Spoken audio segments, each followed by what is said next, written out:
Christ lord ಶುಭ ಮುಂಚಾನೆ. ಕರ್ತನಾದ ಯೇಸು ಕ್ರಿಸ್ತನ ನಾಮದಲ್ಲಿ ನಮ್ಮೆಲ್ಲ ಸಹೋದರ ಸಹೋದರಿಯರನ್ನ ವಂದಿಸ್ತೇವೆ. ನೀವಿನ್ನು ನಮ್ಮ ಚಾನಲ್ ಅನ್ನು ಮೊದಲನೇ ಬಾರಿ ವೀಕ್ಷಿಸುತ್ತಿರುವುದಾದರೆ ದಯವಿಟ್ಟು ಸಬ್ಸ್ಕ್ರೈಬ್ ಮಾಡ್ಕೊಳ್ಳಿ, ಲೈಕ್ ಮಾಡಿ, ಶೇರ್ ಮಾಡಿ ಹಾಗೂ ನಿಮ್ಮ ಪ್ರಾರ್ಥನಾ ಮನವಿಗಳನ್ನು ನಮಗೆ ಕಮೆಂಟ್ ಮೂಲಕವಾಗಿ ತಿಳಿಸಬಹುದಾಗಿದೆ. ಕರ್ತನ ಅತಿ ಪರಿಶುದ್ಧವಾದ ನಾಮಕ್ಕೆ ಮಹಿಮೆ ಉಂಟಾಗಲಿ. ಈ ಮೂಲಕ ನನ್ನ ಮಾತುಗಳನ್ನು ವೀಕ್ಷಿಸುತ್ತಿರುವಂತೆ ನಿಮ್ಮೆಲ್ಲರನ್ನ ಈ ಬೆಳಗಿನ ಸಮಯ ಹೊಂದಿಸೋನಾಗಿದ್ದೇನೆ. ಪ್ರತ್ಯೇಕವಾಗಿ ಈ ಒಂದು ದಿನವನ್ನು ಕೂಡ ದೇವರು ನಮಗೆ ದಾನವಾಗಿ ಕೊಟ್ಟು ಆತನ ಸನ್ನಿಧಿಯಲ್ಲಿ ಆತನ ವಾಕ್ಯಗಳನ್ನು ಕೇಳುವ ಹಾಗೆ ದೇವರು ಕೊಟ್ಟ ಕೃಪೆಗಾಗಿ ಸ್ತೋತ್ರ. ಮುಂದಿರುವ ಸಮಯ ನಾವು ಪ್ರಾರ್ಥನೆ ಮಾಡಿ ವಾಕ್ಯ ಭಾಗವನ್ನು ಪ್ರಾರಂಭ ಮಾಡಿಕೊಳ್ಳೋಣ. ಪ್ರೀತಿ ಸ್ವರೂಪನಾದ ತಂದೆಯೇ, ಒಳ್ಳೆ ಸಮಯಕ್ಕಾಗಿ ಸ್ತೋತ್ರ. ಬೆಳಗಿನ ಸಮಯ ನಿನ್ನ ಕೃಪೆಯಿಂದಲೇ ಈ ಒಂದು ದಿನವನ್ನು ನಮಗೆ ದಾನವಾಗಿ ಕೊಟ್ಟಿದ್ದೀರಿ. ನಿಮಗೆ ಕೃತಜ್ಞತೆ ಸಲ್ಲಿಸಿ ಸ್ತೋತ್ರಗಳನ್ನು ಹೇಳಿ ಈ ದಿನವನ್ನು ಪ್ರಾರಂಭಿಸಲಿಕ್ಕೆ ನಿನ್ನ ಸನ್ನಿಧಿಯಲ್ಲಿ ನೀವು ಕೊಟ್ಟ ಒಳ್ಳೆ ಒಂದು ಅವಕಾಶಕ್ಕಾಗಿ ಸ್ತೋತ್ರ. ಮನಪೂರ್ವಕವಾಗಿ ಈ ದಿನ ನಿಮ್ಮನ್ನು ಕೊಂಡಾಡ್ತೇವೆ. ಮುಂದಿರುವ ಎಲ್ಲ ಕ್ಷಣಗಳು ದೇವರೇ ನಿನ್ನ ಆಲೋಚನೆ ನಮ್ಮೊಂದಿಗೆ ಯಾವಾಗಲೂ ಕ್ರಿಯೆ ಮಾಡಲೆಂಬುದಾಗಿ ಪ್ರಾರ್ಥಿಸಿ. ನಮ್ಮ ಕಣ್ಣುಗಳು ನಿನ್ನನ್ನೇ ನೋಡಲಿ ಸ್ವಾಮಿ. ನಮ್ಮ ಹೃದಯದ ಧ್ಯಾನ ನಿನ್ನದೇ ಆಗಲಿ, ನಮ್ಮ ಆಲೋಚನೆ ನಿನ್ನ ಕುರಿತೇ ಆಗಲಿ. ಈ ಒಂದು ದಿನ ಸಂಪೂರ್ಣವಾಗಿ ನಿನ್ನ ಜೊತೆಯಲ್ಲಿ ನಿನ್ನ ಸಮ್ಮುಖದಲ್ಲಿ ಕಳೆಯಲಿಕ್ಕೆ ಬೇಕಾದ ಕೃಪೆಯನ್ನು ಕೊಡು. ಎಲ್ಲದಕ್ಕಿಂತ ಹೆಚ್ಚಾಗಿ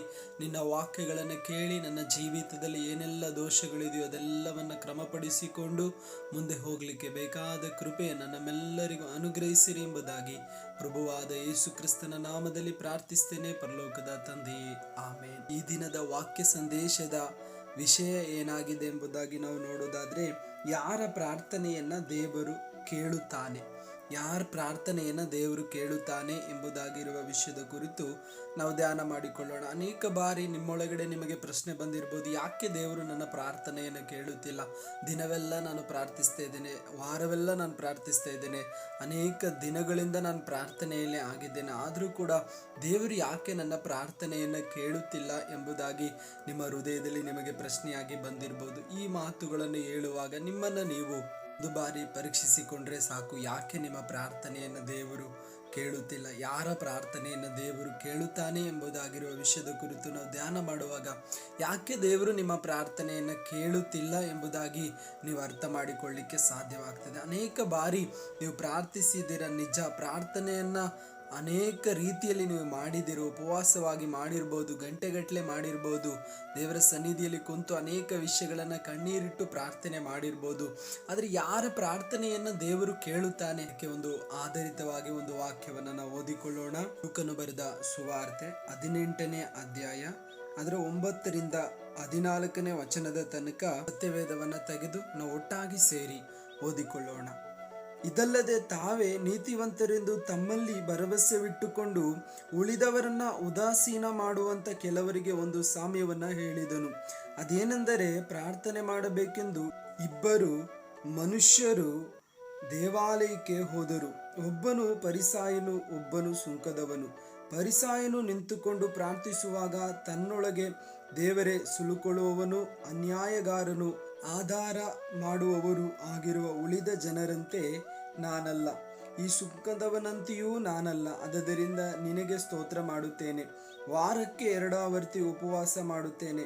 ನಾನು ಸಂಪಾದಿಸುವ ಎಲ್ಲದರಲ್ಲಿಯೂ 10 ಪಾಲು ಕೊಡುತ್ತೇನೆ ಅಂದುಕೊಂಡನು. ಆದರೆ ಸುಂಕದವನು ದೂರದಲ್ಲೇ ನಿಂತುಕೊಂಡು ಆಕಾಶದ ಕಡೆಗೆ ಕಣ್ಣೆತ್ತಿ ನೋಡುವುದಕ್ಕೂ ಮನಸ್ಸಿಲ್ಲದೆ ಎದೆಯನ್ನ ಬಡಿಕೊಳ್ಳುತ್ತಾ, ದೇವರೇ, ಪಾಪಿಯಾದ ನನ್ನನ್ನು ಕರುಣಿಸು ಅಂದನು. ಇವನು ನೀತಿವಂತನೆಂದು ನಿರ್ಣಯಿಸಲ್ಪಟ್ಟವನಾಗಿ ತನ್ನ ಮನೆಗೆ ಹೋದನು. ಆ ಫರಿಸಾಯನು ಅಂಥವನಾಗಿ ಹೋಗಲಿಲ್ಲ ಎಂದು ನಿಮಗೆ ಹೇಳುತ್ತೇನೆ. ಯೇಸು ಸ್ವಾಮಿ ಈ ವಾಕ್ಯದಲ್ಲಿ ಇಬ್ಬರು ವ್ಯಕ್ತಿಗಳನ್ನು ನಮ್ಮ ಮುಂದೆ ತಂದಿಡ್ತಾ ಇದ್ದಾರೆ. ಒಂದು ಫರಿಸಾಯನು, ಒಂದು ಸುಂಕದವನು. ಫರಿಸಾಯನ ಪ್ರಾರ್ಥನೆಯನ್ನು ನಾವು 9ನೇ ವಚನದಿಂದ 12ನೇ ವಚನದ ತನಕ ನೋಡಿದ್ದೇವೆ. ಅದರಲ್ಲಿ ಯಾವ ರೀತಿಯಾಗಿ ಫರಿಸಾಯನು ಪ್ರಾರ್ಥಿಸಿದನೆಂಬುದಾಗಿ ನಾವು ಓದಿಕೊಳ್ಳುವಾಗಲೇ ನಮಗೆ ಅರ್ಥವಾಗಿದೆ. ಅದರ ಸುಂಕದವನ ಪ್ರಾರ್ಥನೆ ವ್ಯತ್ಯಸ್ತವಾದ ರೀತಿಯಲ್ಲಿ ಆತನು ಆ ಪ್ರಾರ್ಥನೆಯನ್ನು ಮಾಡ್ತಾ ಇದ್ದಾನೆ. ಫರಿಸಾಯನ ಹಾಗೆ ಮಾಡ್ತಾ ಇಲ್ಲ. ತನ್ನನ್ನು ತಾನು ನೀತಿವಂತನೆಂಬುದಾಗಿ ತೋರ್ಪಡಿಸಿಕೊಂಡು ಫರಿಸಾಯನು ಪ್ರಾರ್ಥನೆ ಮಾಡುವಾಗ, ಆದರೆ ಸುಂಕದವನು ತನ್ನ ಪ್ರಾರ್ಥನೆಯಲ್ಲಿ ಮೊದಲನೇದಾಗಿ ದೇವರ ಮುಂದೆ ತನ್ನನ್ನು ತಾನು ತಗ್ಗಿಸಿಕೊಳ್ತಾ ಇದ್ದಾನೆ. ಒಂದನೇದಾಗಿ ದೇವರು ಯಾರ ಪ್ರಾರ್ಥನೆಯನ್ನು ಕೇಳ್ತಾನೆ ಎಂಬುದಾಗಿ ನಾವು ನೋಡೋದಾದ್ರೆ, ತನ್ನನ್ನು ದೇವರ ಮುಂದೆ ಯಾರೆಲ್ಲ ತಗ್ಗಿಸಿಕೊಂಡು ಪ್ರಾರ್ಥನೆ ಮಾಡ್ತಾರೋ ಅವರ ಪ್ರಾರ್ಥನೆಯನ್ನು ದೇವರು ಕೇಳ್ತಾನೆ. ಫರಿಸಾಯನ ಹಾಗೆ ನಮ್ಮ ನೀತಿಯನ್ನು ತೋರ್ಪಡಿಸಿ ನಾವು ಪ್ರಾರ್ಥನೆ ಮಾಡಿದ್ರೆ ಖಂಡಿತವಾಗ್ಲೂ ದೇವರು ಪ್ರಾರ್ಥನೆಯನ್ನು ಕೇಳೋಲ್ಲ. ಆತನ ಮುಂದೆ ನಾವು ಮನ ಮುರಿದವರಾಗಿ ತಗ್ಗಿಸಲ್ಪಟ್ಟು, ದೇವರೇ ನಾನು ನಿನ್ನ ಮುಂದೆ ಪ್ರಾರ್ಥಿಸ್ಲಿಕ್ಕೂ ನಿನ್ನ ಮುಂದೆ ಪ್ರಾರ್ಥನೆ ಮಾಡಲಿಕ್ಕೂ ಯೋಗ್ಯನಲ್ಲ ಸ್ವಾಮಿ, ನಿನ್ನ ಮುಂದೆ ನಾನು ಬರಲಿಕ್ಕೂ ಯೋಗ್ಯನಲ್ಲ, ಆದರೂ ಕೂಡ ನಿನ್ನ ಮುಂದೆ ನಾನು ಬಂದು ಪ್ರಾರ್ಥಿಸ್ತಾ ಇದ್ದೇನೆ ಎಂಬುದಾಗಿ ತನ್ನನ್ನು ತಾನು ಬರಿದು ಮಾಡಿಕೊಂಡು ತಗ್ಗಿಸಿಕೊಂಡು ಯಾರೆಲ್ಲ ಕರ್ತನ ಸನ್ನಿಧಿಯಲ್ಲಿ ಪ್ರಾರ್ಥಿಸ್ತಾರೋ ಅವರ ಪ್ರಾರ್ಥನೆಯನ್ನು ಖಂಡಿತವಾಗ್ಲೂ ದೇವರು ಕೇಳುತ್ತಾನೆ. ಒಂದನೇದಾಗಿ ತಮ್ಮನ್ನು ತಾವು ತಗ್ಗಿಸಿಕೊಂಡು ಯಾರೆಲ್ಲ ಪ್ರಾರ್ಥಿಸ್ತಾರೋ ಅವರ ಪ್ರಾರ್ಥನೆಯನ್ನು ಕರ್ತನು ಕೇಳುವವನಾಗಿದ್ದಾನೆ. ಆದರೆ ಫರಿಸಾಯನು ತನ್ನನ್ನು ತಾನು ತಗ್ಗಿಸಿಕೊಂಡಿಲ್ಲ, ತನ್ನ ನೀತಿಯನ್ನು ತೋರ್ಪಡಿಸ್ತಾ ಇದ್ದಾನೆ. ಯಾರ ಮುಂದೆ ತನ್ನ ನೀತಿಯನ್ನು ತೋರಿಸ್ತಾ ಇದ್ದಾನೆ ಅಂದರೆ ದೇವರ ಮುಂಭಾಗದಲ್ಲೇ ತನ್ನ ನೀತಿಯನ್ನು ತೋರ್ಪಡಿಸ್ತಾ ಇದ್ದಾನೆ. ದೇವರೇ, ಇಲ್ಲಿ ಸುಂಕದವನ ಹಾಗೆ ನಾನಲ್ಲ ಸ್ವಾಮಿ, ಇನ್ನಿತರ ಜನರಂತೆಯೂ ನಾನಲ್ಲ, ವಾರದಲ್ಲಿ 2 ಆವರ್ತಿ ಉಪವಾಸ ಮಾಡ್ತೇನೆ, 10ರಲ್ಲೊಂದು ಪಾಲು ನಿನ್ನ ಕೊಡ್ತೇನೆ. ಅದೆಲ್ಲ ದೇವರಿಗೆ ಇಂಪಾರ್ಟೆಂಟ್ ಆದದ್ದು. ದೇವರಿಗೆ ಏನು ಇಂಪಾರ್ಟೆಂಟ್ ಅಂದರೆ ಜಜ್ಜಲ್ಪಟ್ಟ ಹೃದಯವನ್ನು ಎಂದಿಗೂ ಆತನು ತಿರಸ್ಕಾರ ಮಾಡುವುದಿಲ್ಲ. ಕೀರ್ತನೆಗಾರನು ಈ ರೀತಿಯಾಗಿ ಒಂದು ಪದವನ್ನು ವರ್ಣಿಸಿದ್ದಾನೆ. ಅದನ್ನು ನಾವು ಓದಿಕೊಳ್ಳೋಣ. 51ನೇ ಕೀರ್ತನೆ ಅದರ 17ನೇ ವಚನದಲ್ಲಿ ಹೀಗೆ ಬರೆಯಲ್ಪಟ್ಟಿದೆ: ಕುಗ್ಗಿದ ಮನಸ್ಸೇ ದೇವರಿಗೆ ಇಷ್ಟ ಯಜ್ಞ, ದೇವರೇ ಪಶ್ಚಾತ್ತಾಪದಿಂದ ಜಜ್ಜಿ ಹೋದ ಮನಸ್ಸನ್ನು ನೀನು ತಿರಸ್ಕರಿಸುವುದಿಲ್ಲ. ದೇವರಿಗೆ ಇಷ್ಟವಾದದ್ದು ಯಾವುದಂದ್ರೆ ಕುಗ್ಗಿದ ಮನಸ್ಸು, ಅಂದರೆ ಜಜ್ಜಲ್ಪಟ್ಟ ಹೃದಯವನ್ನೇ ದೇವರು ಮೆಚ್ಚುವಂಥದ್ದು, ದೇವರು ಇಷ್ಟಪಡುವಂಥದ್ದು. ಇಲ್ಲಿ ಈ ಫರಿಸಾಯನು ಏನು ಮಾಡ್ತಾ ಇಲ್ಲ, ತನ್ನನ್ನು ತಾನು ಜಜ್ಜಲ್ಪಟ್ಟ ರೀತಿಯಲ್ಲಿ ದೇವರ ಮುಂದೆ ತೆಗೆದುಕೊಂಡು ಹೋಗ್ತಾ ಇಲ್ಲ. ನಾನೊಬ್ಬ ನೀತಿವಂತನು ಎಂಬುದಾಗಿ ತೋರ್ಪಡಿಸುವ ರೀತಿಯಲ್ಲಿ ಆತನು ದೇವರ ಮುಂದೆ ಪ್ರಾರ್ಥಿಸಿದ್ರ ನಿಮಿತ್ತ ಆತನ ಪ್ರಾರ್ಥನೆಯನ್ನು ದೇವರು ತಿರಸ್ಕರಿಸಿದನು. ಹಾಗಾದರೆ ಈ ದಿನ ನಮ್ಮ ಪ್ರಾರ್ಥನೆ ಹೇಗೆ ಇದೆ? ಸುಂಕದವನ ಆಗಿಯೋ ಅಥವಾ ಫರಿಸಾಯನ ಹಾಗೆ ದೇವರಿಗೆ ಏನೋ ನಾನು ಮಾಡ್ತಾ ಇದ್ದೇನೆ ಎಂಬುದಾಗಿ ಪ್ರಾರ್ಥನೆ ಮಾಡೋದಾದರೆ ಖಂಡಿತವಾಗ್ಲೂ ಆ ಪ್ರಾರ್ಥನೆ ದೇವರು ಮೆಚ್ಚೋದಿಲ್ಲ. ದೇವರೇ, ನಾನು ನಿನಗಾಗಿ ಏನೆಲ್ಲ ಮಾಡ್ತಾ ಇದ್ದೀನಿ, ಅದರಿಂದ ನೀನು ನನ್ನ ಪ್ರಾರ್ಥನೆ ಕೇಳಬೇಕೆಂಬುದಾಗಿ ನೀನು ಡಿಮ್ಯಾಂಡ್ ಮಾಡಿ ದೇವರ ಮುಂದೆ ಪ್ರಾರ್ಥಿಸೋದಾದರೆ ನಿನ್ನ ಡಿಮ್ಯಾಂಡ್ ಪ್ರಾರ್ಥನೆ ದೇವರು ಎಂದಿಗೂ ಕೇಳೋದಿಲ್ಲ. ಆದರೆ ಸುಂಕದವನು ತನ್ನನ್ನು ತಾನು ತಗ್ಗಿಸಿಕೊಳ್ತಾ ಇದ್ದಾನೆ. ದೇವರೇ, ನಾನೊಬ್ಬ ಪಾಪಿ ಸ್ವಾಮಿ, ನಿನ್ನನ್ನು ನೋಡುವಷ್ಟು ಯೋಗ್ಯತೆ ನನಗಿಲ್ಲ, ನಿನ್ನ ಮುಂದೆ ಪ್ರಾರ್ಥಿಸುವಷ್ಟು ಯೋಗ್ಯತೆಯೂ ನನಗಿಲ್ಲ, ಆದರೂ ಕೂಡ ನಿನ್ನ ಮುಂದೆ ನಾನು ವಿಜ್ಞಾನವನ್ನು ಒಂದು ಆವರ್ತಿ ಕರುಣಿಸು. ಇಲ್ಲಿ ಸುಂಕದವನು ಏನು ಮಾಡ್ತಾ ಇದ್ದಾನೆ? ಕರುಣೆಯನ್ನು ಅಪೇಕ್ಷಿಸ್ತಾ ಇದ್ದಾನೆ. ದೇವರೇ, ನನ್ನನ್ನು ಕರುಣಿಸು. ಯಾರಿಗೆ ಕರುಣೆ ದೊರಕ್ತದೆ ಅಂದರೆ ತಗ್ಗಿದ ಮನಸ್ಸುಳ್ಳವರಿಗೆ, ಅಂದರೆ ಮುರಿದ ಮನಸ್ಸುಳ್ಳವರಿಗೆ, ಜಜ್ಜಲ್ಪಟ್ಟವರಿಗೆ, ಪಶ್ಚಾತ್ತಾಪದಿಂದ ನೊಂದು ಹೃದಯದಲ್ಲಿ ಗಾಯಪಟ್ಟವರಿಗೆ ದೇವರ ಕರುಣೆ ದೊರಕುವಂಥದ್ದಾಗಿದೆ. ಆದರೆ ಈ ಫರಿಸಾಯನು ದೇವರ ಕರುಣೆಗೆ ಪಾತ್ರನಾಗಿಲ್ಲ. ಏನು ಮಾಡ್ತಾ ಇದ್ದಾನೆ? ತನ್ನನ್ನು ತಾನು ನೀತಿವಂತನೆಂಬುದಾಗಿ ತೋರ್ಪಡಿಸಿಕೊಂಡದ್ರ ನಿಮಿತ್ತ ಆತನು ದೇವರ ಕರುಣೆಯನ್ನು ಹೊಂದಿಕೊಂಡಿಲ್ಲ, ತಾನೇ ನೀತಿವಂತನೆಂಬುದಾಗಿ ನಿರ್ಣಯಿಸಿಕೊಂಡನು. ಆದರೆ ಈ ಸುಂಕದವನನ್ನು ದೇವರೇ ನೀತಿವಂತನೆಂಬುದಾಗಿ ನಿರ್ಣಯಿಸಿದ್ದನ್ನು ನಾವು ನೋಡ್ತೇವೆ. ಹಾಗಾದರೆ ದೇವರು ನಮ್ಮ ಪ್ರಾರ್ಥನೆಯನ್ನು ಕೇಳಬೇಕಾದ್ರೆ ಪ್ರಿಯ ದೇವರ ಮಕ್ಕಳೇ, ನಾವೇನು ಮಾಡಬೇಕು? ದೇವರ ಮುಂದೆ ತಗ್ಗಿದ ಹೃದಯದೊಂದಿಗೆ ನಾವು ಪ್ರಾರ್ಥಿಸಬೇಕು. ನಮ್ಮ ನೀತಿಯನ್ನು ನಾವು ತೋರ್ಪಡಿಸಿ ನಾವು ಪ್ರಾರ್ಥಿಸೋದಾದರೆ ಫರಿಸಾಯನ ಹಾಗೆ ನಮ್ಮ ಪ್ರಾರ್ಥನೆಯನ್ನು ಕೂಡ ದೇವರು ಕೇಳೋದಿಲ್ಲ. ಫರಿಸಾಯರ ಸ್ವಭಾವ ಏನಂದರೆ ಹೊರಗಿನ ತೋರಿಕೆಗೆ ಜೀವನ ಮಾಡುವವರು, ಹೊರಗಿನ ಜನರು ಮೆಚ್ಚುವ ಜೀವಿತ ಉಳ್ಳವರಾಗಿದ್ದರು ಫರಿಸಾಯರು. ಅದಕ್ಕೆ ಯೇಸು ಸ್ವಾಮಿ ಹೇಳ್ತಾರೆ, ಸುಣ್ಣ ಬಳಿದ ಸಮಾಧಿಗಳೇ ಎಂಬುದಾಗಿ. ಅಂದರೆ ಒಳಗೆ ಏನಿಲ್ಲ, ಬರೀ ಹೊರಗಿನ ಜೀವಿತ ಮಾತ್ರವೇ ಆಗಿತ್ತು ಫರಿಸಾಯರೆಂಬುದಾಗಿ ಕರೆಸಲ್ಪಟ್ಟ ಒಂದು ಗುಂಪು. ಆದರೆ ಅವರನ್ನು ದೇವರು ಏನು ಮಾಡಿದರು?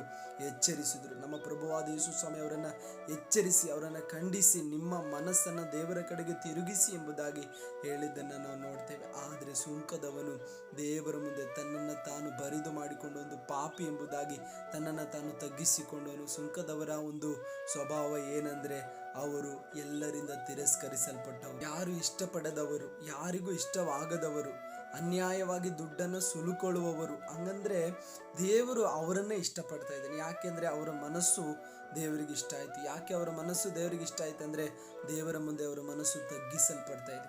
ದೇವರೇ, ನಾನೊಬ್ಬ ಪಾಪಿ ಎಂಬುದಾಗಿ ಒಪ್ಪಿಕೊಂಡು ಪ್ರಾರ್ಥಿಸ್ತಾ ಇದ್ದಾರೆ. ತಮ್ಮನ್ನು ದೇವರ ಮುಂದೆ ತಗ್ಗಿಸಿ ಪಾಪಿ ಎಂಬುದಾಗಿ ಒಪ್ಪಿಕೊಂಡು ದೇವರ ಕರುಣೆಯನ್ನು ಕೇಳಿಕೊಳ್ತಾ ಇದ್ದಾರೆ. ಯಾರೆಲ್ಲ ದೇವರ ಕರುಣೆಗಾಗಿ ಪ್ರಾರ್ಥಿಸ್ತಾರೋ ಅವರ ಪ್ರಾರ್ಥನೆಯನ್ನು ದೇವರು ಖಂಡಿತವಾಗಲೂ ಕೇಳುವವನಾಗಿದ್ದಾನೆ. ಎರಡನೇದಾಗಿ ಯಾರ ಪ್ರಾರ್ಥನೆಯನ್ನು ದೇವರು ಕೇಳ್ತಾ ಕೇಳುತ್ತಾನೆ ಎಂಬುದಾಗಿ ಮತ್ತೊಂದು ವಾಕ್ಯದ ಮೂಲಕ ನಾವು ಧ್ಯಾನ ಮಾಡಿಕೊಳ್ಳೋಣ. ಆದರೆ ಒಂದನೇದಾಗಿರುವಂಥ ವಿಷಯವನ್ನು ಮರೆತು ಬಿಡೋದು ಬೇಡ.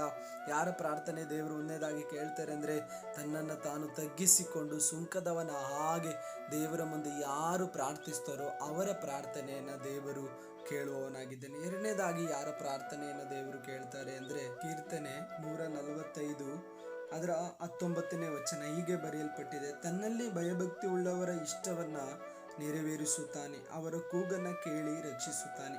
ಎರಡನೇದಾಗಿ ಯಾರ ಪ್ರಾರ್ಥನೆಯನ್ನು ದೇವರು ಕೇಳ್ತಾರೆ ಅಂದರೆ, ದೇವರಲ್ಲಿ ಭಯಭಕ್ತಿ ಉಳ್ಳವರ ಪ್ರಾರ್ಥನೆಯನ್ನು ದೇವರು ಕೇಳ್ತಾರೆ. ಮನುಷ್ಯರಲ್ಲ, ದೇವರಲ್ಲಿ ಭಯಭಕ್ತಿ ಉಳ್ಳವರಾಗಿರ್ಬೇಕು. ನಮ್ಮ ಭಕ್ತಿ, ನಮ್ಮ ಭಯ ಒಂದೇ ರೀತಿಯಾಗಿ ದೇವರ ಮುಂದೆ ಆಗಿರಬೇಕು.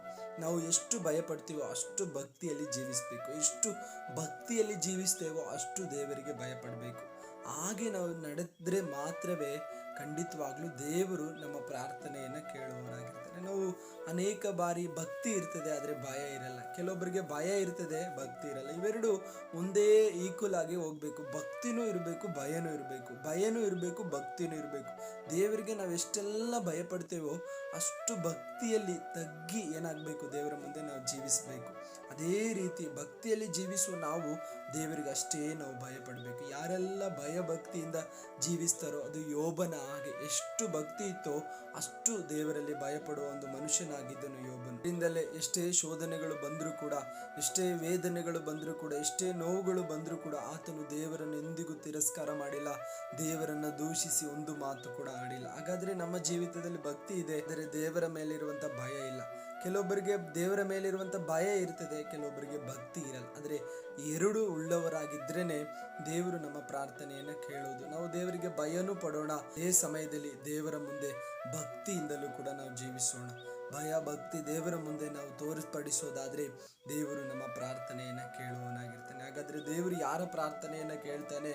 ಒಂದು, ತನ್ನಲ್ಲಿ ತಾನು ತಗ್ಗಿಸಿಕೊಂಡು ಯಾರು ಪ್ರಾರ್ಥಿಸ್ತಾರೋ ಅವರ ಪ್ರಾರ್ಥನೆಯನ್ನು ದೇವರು ಕೇಳ್ತಾರೆ. ಎರಡನೇದಾಗಿ, ದೇವರ ಮುಂದೆ ಯಾರು ಭಯಭಕ್ತಿಯಿಂದ ನಡೆದುಕೊಳ್ತಾರೋ ಅವರ ಪ್ರಾರ್ಥನೆಯನ್ನು ದೇವರು ಕೇಳ್ತಾರೆ. ಯಾರೆಲ್ಲ ಭಯಭಕ್ತಿಯಿಂದ ನಡೆದುಕೊಳ್ತಾರೋ ಅವರು ದೇವರಿಗೆ ವಿರೋಧವಾಗಿ ಯಾವ ತಪ್ಪನ್ನ, ಯಾವ ಪಾಪವನ್ನ ಮಾಡಲಿಕ್ಕೆ ಮನಸ್ಸು ಮಾಡಲ್ಲ.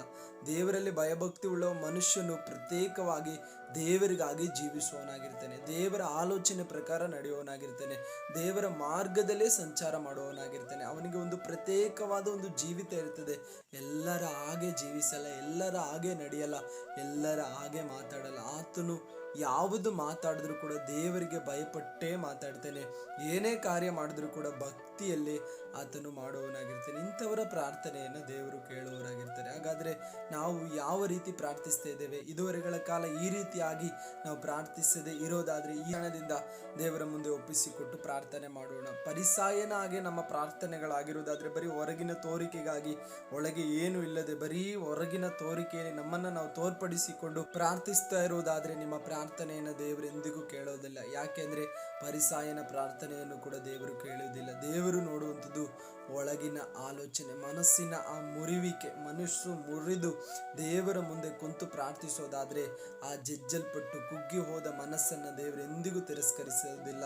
ಅವರ ಪ್ರಾರ್ಥನೆಯನ್ನು ದೇವರು ಕೇಳ್ತಾನೆ. ಅಣ್ಣಳ ಹೃದಯವು ಜಜ್ಜಲ್ಪಟ್ಟ ರೀತಿಯಲ್ಲಿ ದೇವರ ಮುಂದೆ ಆಗಿ ಪ್ರಾರ್ಥಿಸಿದಾಗ ಆಕೆಯ ಪ್ರಾರ್ಥನೆಯನ್ನು ದೇವರು ಕೇಳಿದನು, ಆ ಪ್ರಾರ್ಥನೆಗೆ ಸದುತ್ತರವನ್ನು ಕೊಟ್ಟನು. ಅದೇ ಪ್ರಕಾರ ನಮ್ಮ ಜೀವಿತದಲ್ಲೂ ಕೂಡ ಮುರಿಯಲ್ಪಟ್ಟ ರೀತಿಯಲ್ಲಿ ನಾವು ದೇವರ ಮುಂದೆ ಪ್ರಾರ್ಥಿಸೋದಾದ್ರೆ, ಅಂದ್ರೆ ತಗ್ಗಿಸಿಕೊಂಡು ನಮ್ಮನ್ನ ದೇವರ ಮುಂದೆ ನಾವು ಪ್ರಾರ್ಥಿಸೋದಾದ್ರೆ ದೇವರು ನಮ್ಮ ಪ್ರಾರ್ಥನೆಯನ್ನು ಎಂದಿಗೂ ತಿರಸ್ಕರಿಸೋದಿಲ್ಲ. ಆತನು ಕೇಳಿ ಸದುತ್ತರವನ್ನು ಕೊಡುವವನಾಗಿರ್ತಾನೆ. ಇರುವ ಸ್ಥಳಗಳಲ್ಲೇ ಕಣ್ಣುಗಳನ್ನು ಮುಚ್ಚೋಣ.